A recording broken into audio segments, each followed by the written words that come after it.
सिंध कौमी महाज बशीर खान कुरैशी ग्रुप के ज़ेर एहतमाम ज़िला बदीन के ताल्लुका हेडक्वार्टर मातली में अफ़गानी और गैर मुल्की पनागुज़ीनों को सिंध से निकाले जाने का मुतालबा लेकर फलकारा चौक से मोटरसाइकिल रैली निकाली गई।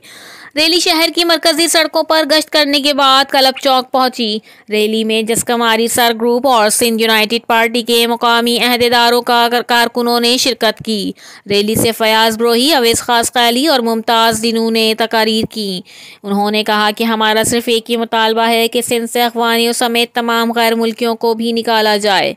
Reporter Ramesh Sindhi, Matali, CCN news. तो हिकिड़ी एजेंडा है तो सिंध में धारिया जेके आहिनि अफ़गानी दहशतगर्द आहिनि उन्हनि खे तड़ियो वञे, कटियो वञे, छल कयो वञे। यतीम खानो आहे, हिते जा हुकुमरान जेके आहिनि या तो उन्हनि जो उन्हनि ते हथु आहे, जंहिंजे करे उन्हनि खे केरु ॾिसो न मातली शहर अव्हांजे अॻियां माना वाज़े हिकिड़ो सबूत आहे। हिते अॼु ॾींहुं ताईं को बि अफ़गानी गिरफ़्तार न थियो आहे।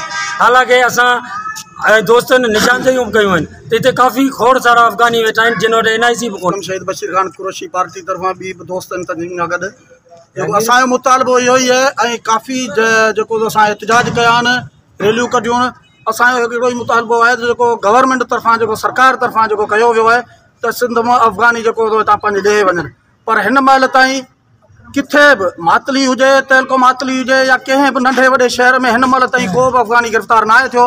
मुंहिंजे ख़्याल में हिकिड़ो थियो मातली में, उहो बि मुंहिंजे ख़्याल में आज़ादु थी वियो। कानूनियूं न उन्हनि वटि असलो, उन्हनि वटि हथियार आहिनि, उहे दहशतगर्द आहिनि। यूनाइटेड पार्टी तरफ़ां असां शिरकत कई आहे।